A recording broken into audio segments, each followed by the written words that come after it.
आशा सेविकांचं अजित पवार यांच्या बंगल्याबाहेर आंदोलन सुरू आहे। विविध मागण्यांसाठी खरं तर आशा सेविका देखील आता आक्रमक झाल्याचे पाहायला मिळत आहेत। आता गट प्रवर्तकांचं देखील त्या ठिकाणी आंदोलन सुरू आहे विजयगड बंगल्यासमोर। तर याच मुद्द्यावरून विरोधी पक्षनेते विजय वडेट्टीवार यांनी विधानसभेत मुद्दा मांडला होता आणि त्याचवरती अजित पवार यांनी प्रत्युत्तर दिले। पाहूयात नेमकं काय घडलं ते। आझाद मैदानावर अध्यक्ष महोदय, माननीय मुख्यमंत्री महोदय ते दीड महिन्यापासून बसलेले, घरदार सोडून बसलेले आहेत। आपल्याला विनंती आहे, कॅबिनेट पुढे जाण्यासाठी डिपार्टमेंटचा प्रस्ताव 7,000 रुपये वाढीचा तयार आहे। पण का महिनाभर ते सगळे ऊन ताण घरदार सोडून सगळ्या महिला तिकडे आहेत, त्यांची काळजी महाराष्ट्राने घ्यायची नाही का?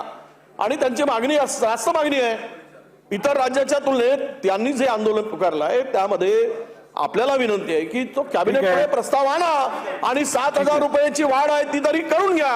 राज्याच्या मुख्यमंत्र्यांनी स्वतः त्यांना अनेकदा वेळ दिला, अनेकदा चर्चा केली। अध्यक्ष महोदय, एखादी मागणी एखाद्याची असल्यानंतर दुसरं सरकारच्या बरोबर चर्चा करताना 2 पावलं सरकारने पुढे मागे सरकलं पाहिजे, त्यांनी 2 पावलं पुढे मागे सरकलं पाहिजे। त्या आपल्याच सगळ्यांच्या बहिणी आहेत, आपल्याच मुली आहेत, त्याच्याबद्दल सरकारचं दुमत असायचं काही कारण नाही। सरकार त्या बाबतीमध्ये सकारात्मकच आहे, परंतु अलीकडच्या काळात काही गोष्टी अशा घडतात, हे असं आम्हाला असंच झालं पाहिजे असं कसं होईल?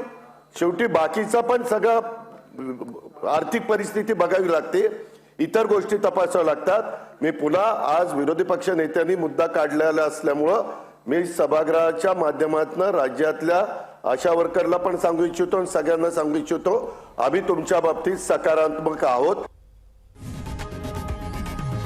लोकशाही मराठी ऐका, पहा, जागरूक रहा।